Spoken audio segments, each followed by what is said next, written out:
and welcome back. Now we'll continue with the next element, which is one of the most important and let's say tricky to model, which is a transformer. And first of all, we'll insert another busbar here.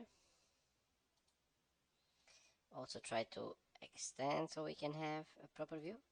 And also, guys, make sure that you save, and you can also select for the project to be safe, like I will go for 10 minutes, or you can disable autosave, or you can save connection if you want to have external use, and you have a prompt before saving. But we can go to save now, and you see that here project has finished loading and we have a backup here. So if we just click on the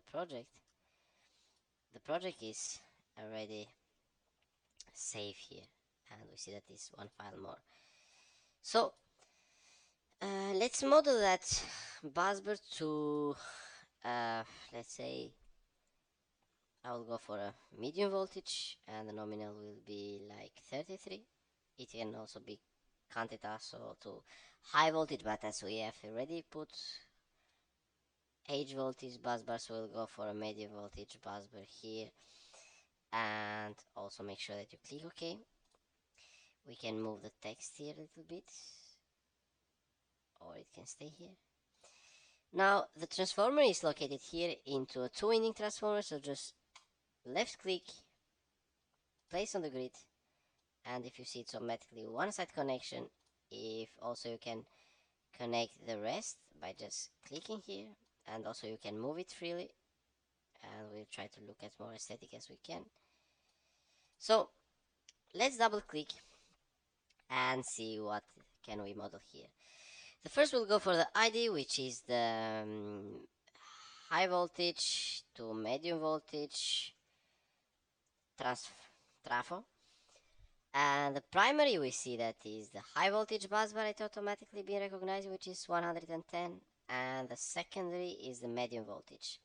The standard we can check if we can move, but we'll go for the IAC here. Also we can put equipment tag and names, for example TRF 1234, but those are only just for comments. Connection needs of course the shell one, and in service status build. The rating now we'll go for the default as we have previously selected, and for let's say a power of 50 megawatts. Always we can change it later. Automatically here you'll have let's say the primary let's say parameters here, and also the derated and altitude if we want to insert some type of class of liquids, of subtypes, temperature rise. And remember that if you change here the power rating, it will automatically change also the other quantities here, which are the losses, and which are the voltage and other parameters that like ambient temperature, and also we can go to the impedance. So here we see that is the line voltage here, which is the full load ampacity. So it's how many amperes it will have with this power here.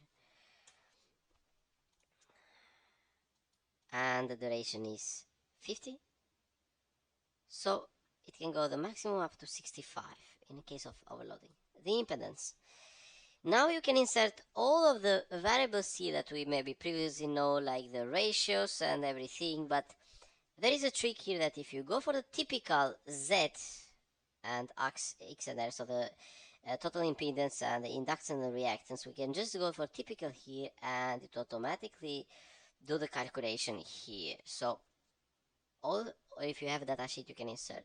The same will be for the typical X and R here, and it will automatically be updated. So this is a trick that the ETAP does when you have let's say the rating and you have the voltages, that it will just assumption value based on that. So let's say it has a lot of data sheets inside, and if you put this power, this primary voltage, this secondary voltage, that ETAP says, okay, those are some parameters that I can suggest for you. And also here you can go for the typical value of no load test data.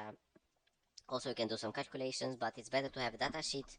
And this is very easy because it always depends on your project. So in the taps we will leave it as default, or maybe if we have some taps like we can go for the primary of 5 taps and the secondary of -5 taps. So this will be the maximum voltage that will jump. So each time that we jump a tap, it will increase with 0.05, let's say, percentage. And we will go for a fixed tap or for a voltage regulator, but we will go for a fixed tap. And because if we have a voltage regulator automatically that can change taps automatically, we can insert it here. The grounding will be